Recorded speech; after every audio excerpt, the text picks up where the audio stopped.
connaît les allées du 440, ce Carl Girard. Oh! Il vient de revenir dans le match. Absolument. 77 avec le doublé qui est maintenant en caisse. 87 pour Jonathan Roy avec la réserve en caisse au 5e. Et Nicolas, lui, s'est vu obtenir un carreau vert au 5e, donc 72 seulement. C'est pas du Nicolas Boucher. C'est un match où le rythme change beaucoup. Le momentum aussi. Oui.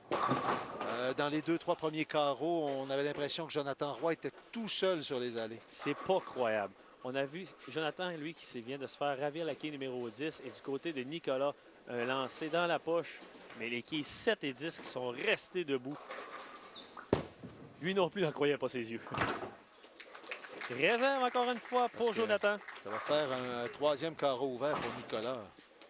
Et je vais te dire, là, c'est rare qu'on voit Nicolas jouer comme ça. Je peux te l'avouer, je connais très bien l'homme et c'est vraiment pas son style. Donc on poursuit. Allée numéro 8, celui qui en a 4 de suite depuis le 3e carreau. Un 5e pour Carl, peut-être. Consécutif. Ça passe bien. Ça passe bien. Et ça revient bien. Est en feu. Oh, oh. Ah, ouais. On dirait qu'il est dans sa bulle. Là. Oui, il a vraiment su s'adapter aux deux allées. Passe la boule au même endroit. Jonathan, maintenant, se doit de revenir en abat. Ça ne veut pas. Oui, mais il a été chanceux que la 10 ne reste pas en place. Là, Oh parce que que oui. Non, vraiment, là, nos joueurs qui n'ont pas su être à l'aise sur ces lignes de jeu. Vous le voyez avec les pointages parce que c'est des joueurs, vous le savez, qui peuvent jouer facilement des 250 et plus. Mais c'est un match. Hein. C'est 10 carreaux.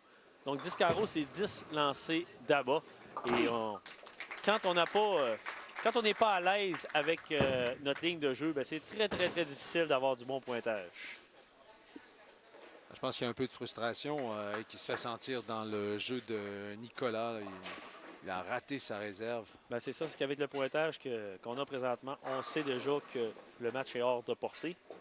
Par contre, pour Jonathan, c'est pas encore terminé. Sauf que si Carl continue sur la lancée, et puis rappelons-le, depuis le 3e carreau qui est parfait. Oh non, non, non, non, non. Oui. Non. Non, effectivement. Non. Avait passé beaucoup plus à l'extérieur. Quand je dis beaucoup plus, on s'entend. On peut parler de 2 à 3 planches vers la droite. Mais c'est quand même un compte de 9. C'en est bien sorti la boule qui est bien revenue quand même. Donc, on se devra pour Carl d'effectuer peut-être sa première réserve du match.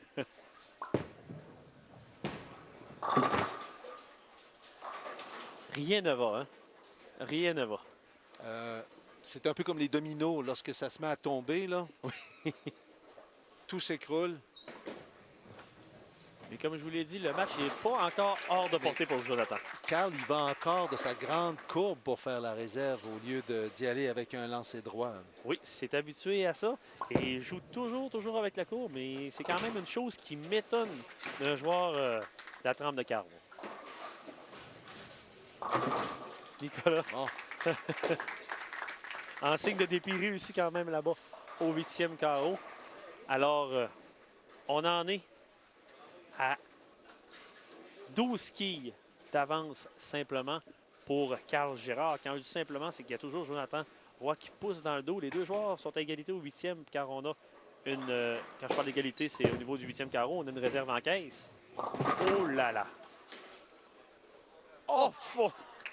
Ça aide, hein? Merci le planteur qui n'est pas trop rapide parce que les planteurs n'ont pas toujours la même vitesse. Vous avez vu la quille qui est vraiment tombée au dernier instant pour donner un compte de 9 parce que si cette quille restait debout, là, ça aurait pu causer vraiment une égalité au 9e carreau. La quille numéro 7 reste en place devant Jonathan. Ça a frappé peut-être un petit peu haut. Peut-être pas pour avoir la 7, mais ça a quand même frappé un petit peu plus haut dans le triangle que la ligne de jeu que Jonathan joue d'habitude. Et ça, c'est une réserve importante, là. Et Stéphane, depuis le 3e carreau, Jonathan, il va de 9 réserves, 9 réserves, 9 réserves, 9 réserves. Je peux te dire qu'il doit être tanné. Pour quelqu'un qui a 200, combien de moyenne? 254 de moyenne. On est plus habitué à avoir des abats que des réserves.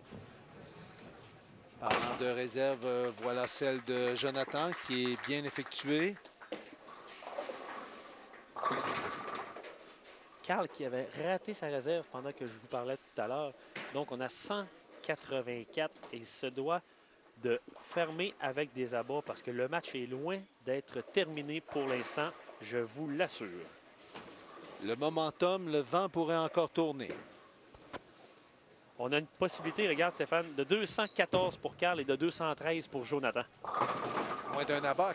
La K10, cette fois-ci, elle n'est pas tombée. Oh, ça devient très, très, très serré. Ça va se décider. C'est pas compliqué. Le match sera dans les mains de Jonathan Roy. Avec cette réserve que Carl peut faire, vous le voyez à l'écran, donnerait 20 quilles, donc un maximum de 204 au 10e carreau. Tandis que Jonathan, si jamais termine en abat, lui, peut jouer 213. Et en cas d'égalité? En cas d'égalité, à ce moment-là, les joueurs devraient rejouer une boule sur chaque allée, comme se veut le règlement. Là. À moins de changement de règlement, mais je ne crois pas. Aïe, aïe, aïe, aïe. Je pense qu'il n'y en aura pas d'égalité. Ouvrir la porte toute grande, 193. Oui. Alors, on peut voir qu'avec, si Jonathan fait un abat, ça donne déjà 183 et on vient de l'annoncer, le match est terminé avec l'abat de Jonathan. Mais on va attendre de voir. Oui, parce qu'on a vu qu'il des peut se produire trouées, exactement on la a même. vu plein d'affaires. Dans ce match-ci, tout est arrivé au quilleur. Est-ce que Et oui? voilà. Jonathan, qui est revenu de loin, revient en force. Alors, a déjà pour l'instant 193. Stéphane, ça lui prend une quille en deux et lancers. c'est gagné. Quel revirement!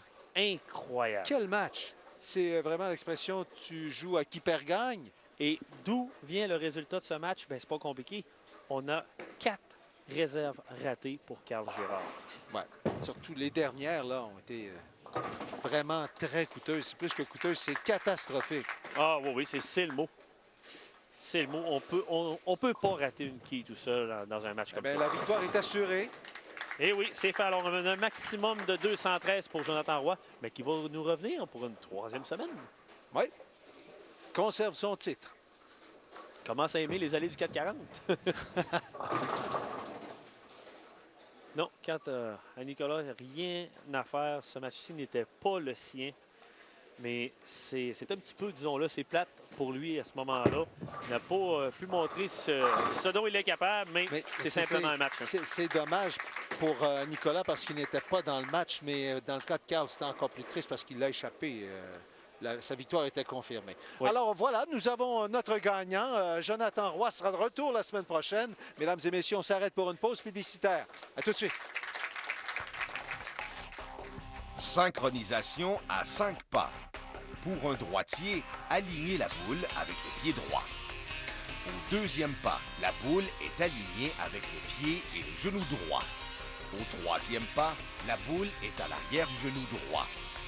Au 4e pas, l'élan arrière est à sa hauteur maximale. Au 5e pas ou à la glissade, la boule est en position de levier juste à l'arrière du pied.